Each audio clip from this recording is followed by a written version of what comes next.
Hello students, I am Dr. Kumar, Assistant Professor in Oral Medicine and Radiology Department, Vinaya Mission, Sankaracharya Dental College, Salem. Today's my topic is Oro Facial Pain. First, some of the introduction. Definition of the pain. Pain is defined as an unpleasant sensory and emotional experience associated with actual or potential tissue damage. This is the proper definition of the International Association for Study of Pain.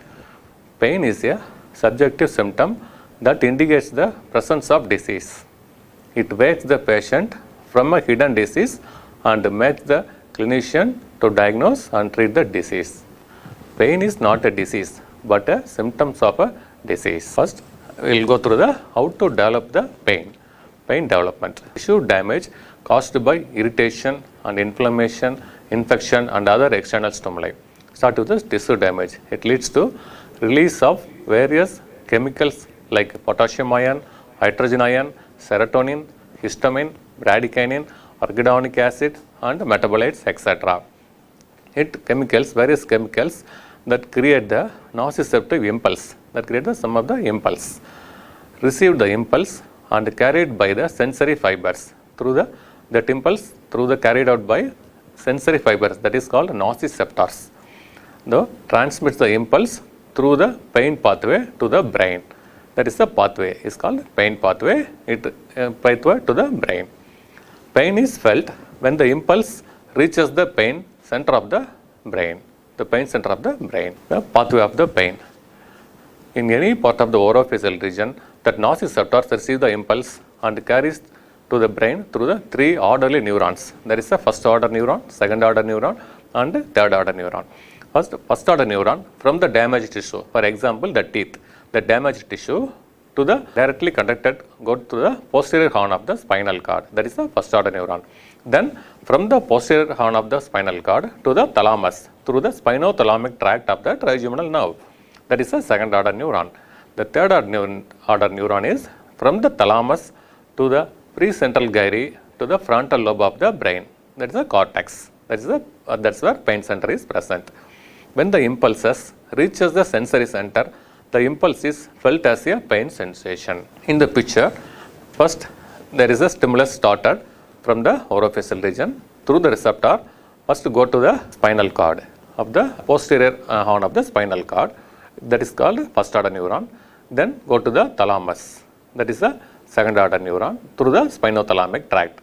Then go to the pain center in the cortex, that is the third order neuron in this picture. First order neuron, second order neuron and third order neuron. Then characteristics of the pain. What is the pain characters? That is the intensity of the pain, the quality, the location, it is localized or generalized, the onset is the sudden onset and slow onset, associated with any other events are present, duration and timing of the pain, course of the symptoms since the onset, activities or experiences that increase the pain, that is the aggravating factor. Activities or experiences that decrease the pain, that is relieving factor such as painkiller, tablets or medication. And associated symptoms like altered sensation or any swallowing difficulties or any swelling is present along with the pain. And previous treatment and their effects. These are all the pain characteristics of these things. This is the classification of the orofacial pain. This is the whole region of the orofacial region. We start from the in and around the tooth first. That is the first main cause in the orofacial region. Then mucosal lesions, then paranasal sinus diseases and musculoskeletal disorder and TM joint disorder and vascular lesions, neuralgias, salivary gland disorders, then syndromes and intracranial lesions and referred pain and trauma. These are all the conditions that will create the pain in the orofacial region. This is the whole classification of the orofacial pain. We will go for one by one. First, this is the other classification also there, some other classification. It's divided into odontogenic and non-odontogenic pain. Odontogenic is subdivided into pulpal and periodontal pain. Non-odontogenic pain, it is caused by myofascial, cardiac, sinus, neurovascular, neuropathic and neoplastic. These are all the coming under the non-odontogenic pain. So first we will go to the in and around the teeth. What is the pain causes the in and around the teeth. First is the pulpitis, is the main causes of the dental pain. The dental caries arising from the enamel and invited to spread into the dentin and reaches the pulp. Once the reaches the pulp, the pain will arise. That condition is called pulpitis. That and after that, the apical periodontitis. Then inflammation reaches to the periapical region. In the periapical region, there is a periapical abscess or pedial space widening is the inflammation reaches the periapical region. That condition is called apical periodontitis. Then pericoronitis. When the eruption of the third molar, that is the teeth is normally impacted. That is the impacted teeth. Overlaying tissue of the impacted teeth that will impinge up the opposite arch, that will create the swelling and painful condition. That condition is called pericoronitis. And then chronic periodontitis. This is actually the effect of the tooth supporting structure, that is gingiva, periodontal 5 ligament and alveolar bone. That condition. In this condition, the tooth will mobile and recession is there, and some of the condition is called chronic periodontitis. Then one dry socket. After the tooth extraction, the clot is not properly formed. Some kind of tissue is formed, granulation tissue. So that will dislodge the blood clot, that will lead to dry socket. It is a very painful condition. It occurs after the extraction of the teeth. And then pulp stone. Here is inside the pulp, there is a radio-opaque area that is called pulp stone. This also create the severe painful. These are all the conditions which arising in and around the teeth. Pulpitis, apical periodontitis, pericoronitis and periodontitis, dry socket and pulp stone. These are all the conditions which cause the pain in and around the teeth. Some of the clinical characteristics of the odontogenic toothache. There is a pain due to the pulp involvement and periodontal involvement. There is a different kind of pain. There is some different characteristics of the pulpal pain and periodontal pain. What is the difference between the pulpal pain and the periodontal pain? The pulpal pain is deep and dull. Periodontal pain, deep somatic pain. Pulpal pain is a diffuse to localized. In the periodontal pain, precise localized. Intermittent or continuous pain in the pulpal pain. It's a moderate to severe pain in the pulpal. In the periodontal, localization by lateral or axial pressure. These are all the different characteristics of the in between the pulpal and periodontal pain. So what is the treatment for these kind of conditions? There are some of the NSAIDs, non-steroidal anti-inflammatory drugs are used for treat the pulpal and periodontal pain actually. Pain arising the in and around the tooth. Some of the drugs is commonly used in the paracetamol, aceclofenac, ibuprofen and ketorolac. In these NSAIDs, some of the drugs is more sensitive actually. See that paracetamol, it is a 73.3% in sensitivity, but in aceclofenac is the correct drug of choice. It is a 90% of the sensitivity of the dental pain. So there is a aceclofenac is a drug of the choice for the pain arising in and around the tooth. So sometimes the non-odontogenic causes that will create the dental pain. Some of the not in and around the tooth, some of the conditions is not associated with non-odontogenic condition. That condition is such as mucosal lesions, myofacial toothache, cardiac toothache, sinus toothache, neurovascular toothache, neuropathic and neoplastic and psychogenic toothache. These are all the conditions in odontogenic. Teeth is not involved, but that will create the pain in the teeth. Okay, these are all the conditions. We should aware of that. Okay. Then next, go to the mucosal lesions. Some of the mucosa, breaking the discontinuity of the mucosa, that is called commonly the ulcer. That will create the pain condition in the oral cavity. In these conditions, there is a traumatic ulcer and aphthous ulcer, carcinomatous, herpes and tuberculosis and pemphigus. Traumatic ulcer due to the trauma, that is the cheek bite, tongue bite. That condition, it leads to the traumatic ulcer. That will cause the pain. Aphthous ulcer also, some stress condition or some other occlusal disharmony, it will cause the aphthous ulcer. Carcinomatous is a cancer, oral squamous cell carcinoma. It will create the deeper pain. And viral infections such as herpes simplex virus will cause the ulceration of the oral cavity. And tuberculosis ulcer and pemphigus. It is one of the condition, the autoimmune disease. That condition, it will create the multiple ulcers in the oral cavity and the perioral layer region. That will cause the pain. So these are all the conditions will create the pain in the mucosal related lesions. So what is the treatment for the mucosal lesions? Usually the mucosa lesion is treated by the topical application of some of the ointment or some medication. For example, the mouthwash, chlorhexidine or benzodiazepine mouthwash for using that. Topical analgesics gel, diclofenac sodium gel is applicable for the ulcers and gum pain. And the topical application of steroid, some autoimmune disease that such as the pemphigus, you go for the application of the steroid paste. And also some of the tablets, diclofenac sodium and ibuprofen with paracetamol also the drug of choice for the mucosal lesions. Okay. Next, go to the paranasal sinus disease. What is the clinical features of the paranasal sinus disease?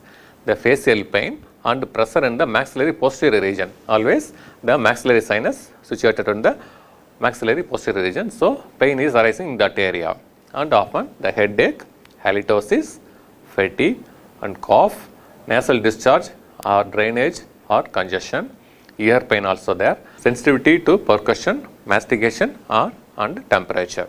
These are all the clinical features that involving the paranasal sinus. So, what is the treatment for that? Usually the physical therapy, the sinus involvement, the sinusitis or condition, go for the inhalation of the warm air and the menthol or eucalyptus inhalation. Then same as pain relief, the ephedrine nasal spray or paracetamol tablets also prescribed, and antihistamine tablets such as cetirizine 10 mg, Avil 4 mg tablets is the drug of choice for the paranasal sinus diseases. So, next, musculoskeletal disorders. There is a muscle and bone related disorders. Mainly these musculoskeletal disorders occurs due to the masticatory muscles, dysfunction of the masticatory muscle such as medial pterygoid, lateral pterygoid, temporalis and masseter muscle. So, here the pain is arising the temporal muscle. So, the pain will arising the maxillary teeth area. Masseter muscle is involved now, that maxillary and mandibular posterior teeth, ear and temporomandibular joint is, and the pain will arising that. If the lateral pterygoid muscle is involved, pain will the maxillary sinus and TMJ region. The anterior digastric muscle is involved, so that pain will feel in the mandibular incisor areas. So, this is the mainly the myofascial pain is the most common musculoskeletal disorder. What is the causes for the myofascial pain? First is the occlusal disharmony. Occlusal changes or disturbance, mild or moderate disturbance, it leads to myofascial pain.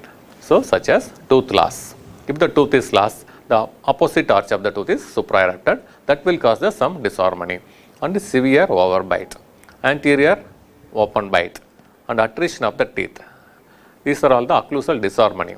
Then second one is the parafunctional habit. Some of the habits related thing leads to cause the myofascial pain, that is tooth clenching. Often if the patient has a stressful condition, always the patient teeth is clench the teeth. And then bruxism, that is otherwise called night grinding. When the patient is sleeping, the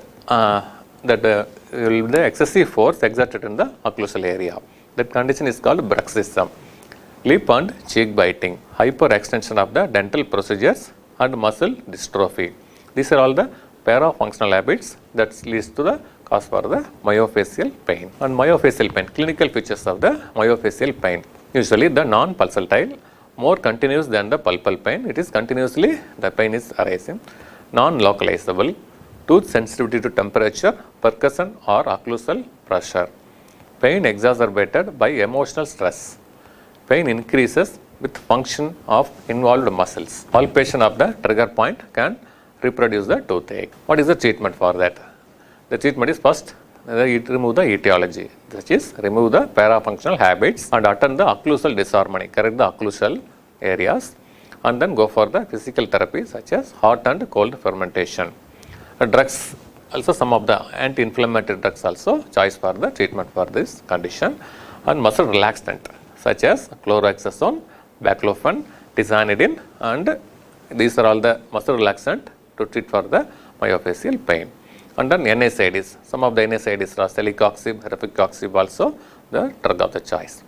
And physical medicine, the acupuncture, low level of the laser, TENS therapy, ultrasound therapy also the treatment modality for the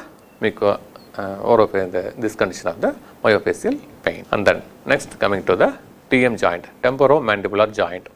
In this condition, there is arthritis, it's a traumatic or infective reason, and then arthralgia, that sign of it is capsulitis, In these are all the conditions that pain will create.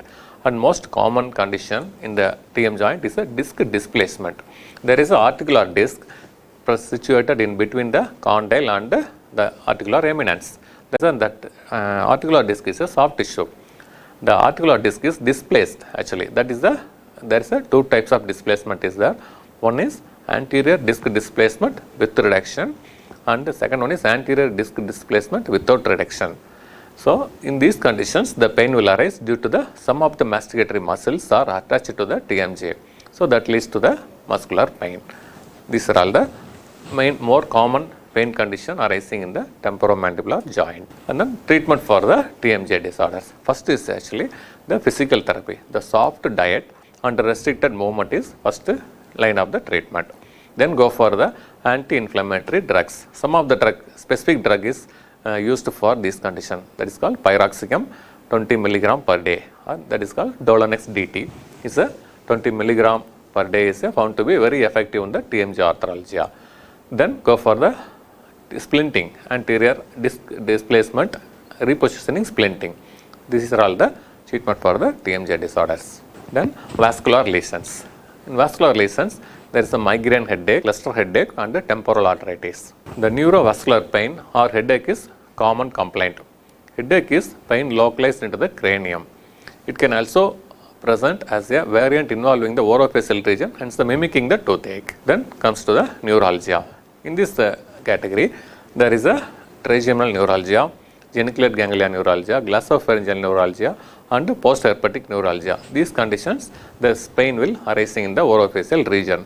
In these conditions, in the trigeminal neuralgia more often more common in the orofacial region. The trigeminal neuralgia, it is otherwise called Dick Dolirex. So what is trigeminal neuralgia? What is the clinical features of the trigeminal neuralgia? The majority of the patients with the trigeminal neuralgia present with characteristic clinical features. Some of the specific clinical features is include the episodes of the intense shooting, stabbing pain that last for a few seconds. Only the pain will, it's not a longer time, only the few seconds, and then it completely disappears. It's like a lightning type of pain. So a very few seconds only there. And then pain characteristically has a electric shock like quality and is unilateral. That's the one side of the nerve is involved actually. So that is a always maximum, that is a unilateral pain that will arise in the only few seconds. Then it will disappear. The episodes will be disappeared.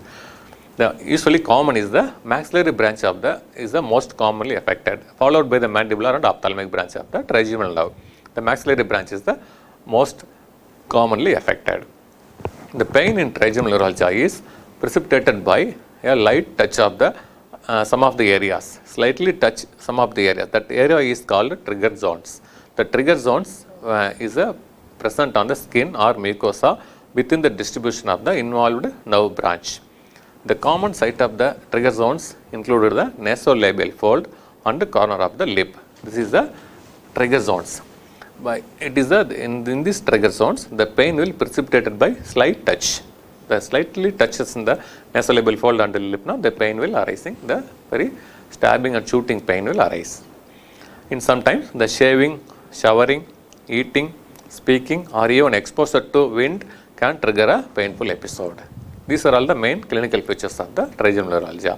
Mainly the important point is that trigger zones are present. So how to diagnose the trigeminal neuralgia? The diagnosis of the trigeminal neuralgia is usually based on the history of shooting pain along the branch of the trigeminal nerve. Shooting pain and very short episodes, very few seconds. Mainly in the, and then second one is the trigger zones, the touches the nasolabial fold and upper lip. It's a possible examination of that demonstrate the shooting pain. These are all the first clinical diagnosis. Then local anesthetic block. If for example the maxillary branch of the trigeminal nerve is involved, we can anesthetize the maxillary branch, the pain will completely subside. So this is a confirmed diagnosis for the confirmed, that is a trigeminal, the nerve is involved. Okay. Then one more diagnostic procedure, there is a different diagnostic procedure that is called therapeutic diagnosis. Actually the drug of the choice of the trigeminal neuralgia is actually the carbamazepine. So you can give the treatment tablet for the carbamazepine that will reduce the pain. That condition is confirmed by the giving the treatment. By giving the treatment we can go for the diagnosis, that is called therapeutic diagnosis. It will be very effective for the diagnosis of the trigeminal neuralgia. So what is the treatment for the trigeminal neuralgia? First one is the drug therapy and surgery and radiation therapy. Drug therapy of the trigeminal neuralgia.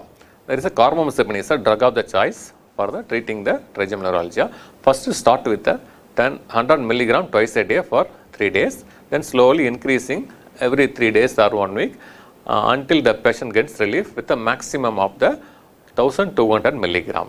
This is the carbamazepine dosage. Then side effect is actually the dizziness and skin reactions and some blood dyscrasis also there. There is a common side effect for the carbamazepine. So the side effects of the carbamazepine overcome by oxycarbamazepine tablet. It will be 300 to 1200 milligram. It is the lower the risk of the blood dyscrasis. Then other drugs also we can give for trigeminal neuralgia such as gabapentin 300 milligram per day and pregabalin and phenytoin sodium also we can give for the trigeminal neuralgia. And then surgical treatment. In cases in which the drug therapy is ineffective or which the patient is unable to tolerate the side effects of the drugs, you can go for the surgical therapy. The peripheral surgery includes the cryosurgery on the trigeminal nerve branch that triggers the painful attacks. Cryosurgery is the first one of the options.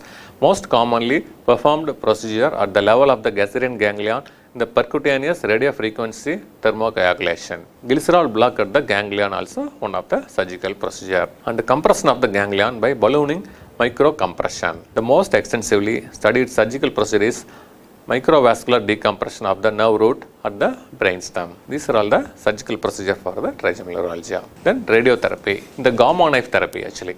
The gamma knife stereostatic radiosurgery is a new minimally invasive technique for the treatment of trigeminal neuralgia.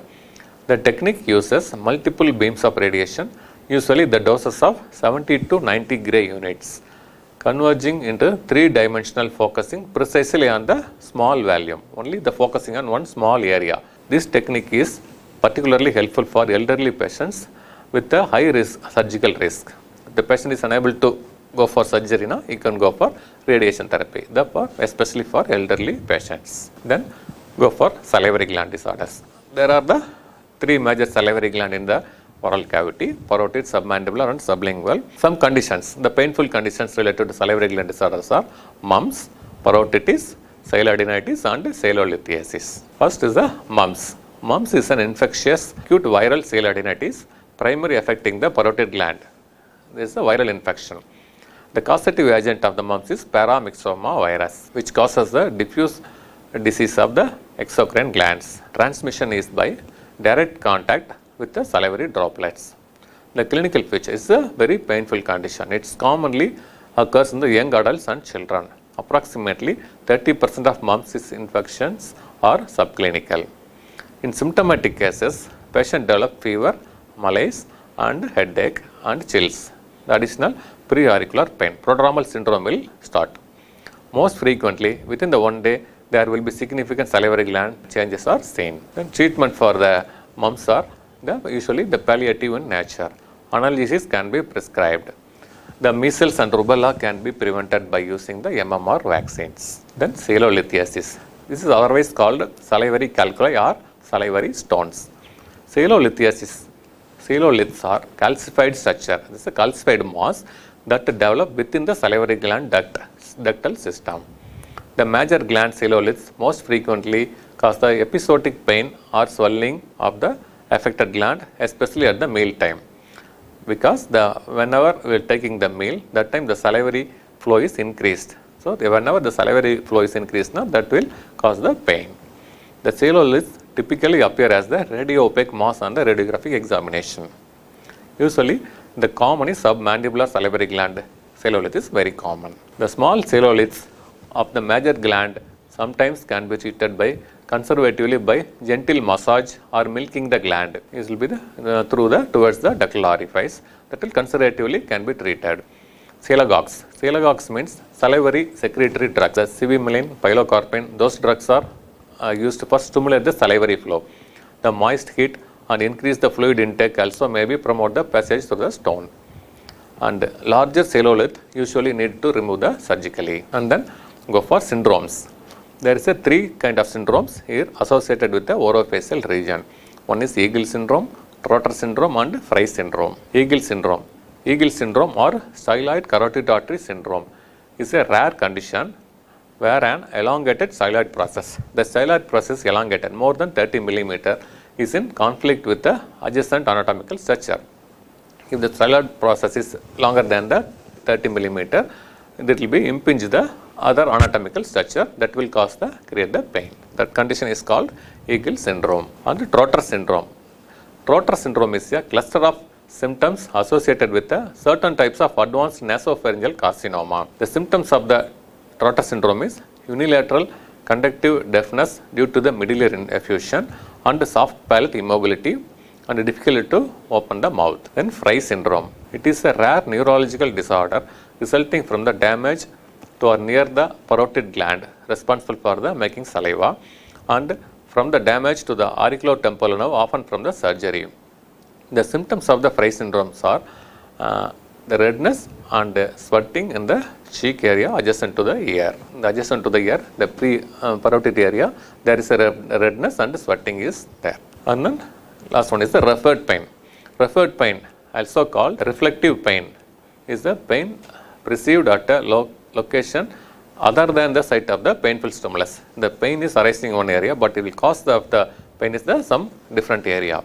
For example, in the case of ischemia, but on by the myocardial infarction, the heart attack, otherwise called, where the pain is often felt in the neck, shoulders and the back rather than in the chest, the site of the injury. In the heart attack, the myocardial infarction is usually caused by the blood clot, which stops the blood flowing to the part of your heart muscle. The pain is arising in the shoulders and the neck in the heart attack condition. This condition is called referred pain. So these are all the conditions will create the pain in the orofacial region. As a oral medicine specialist or as a dentist, we can diagnose all these conditions of the orofacial pain condition and treat it with these conditions. Thank you for watching my class. Thank you.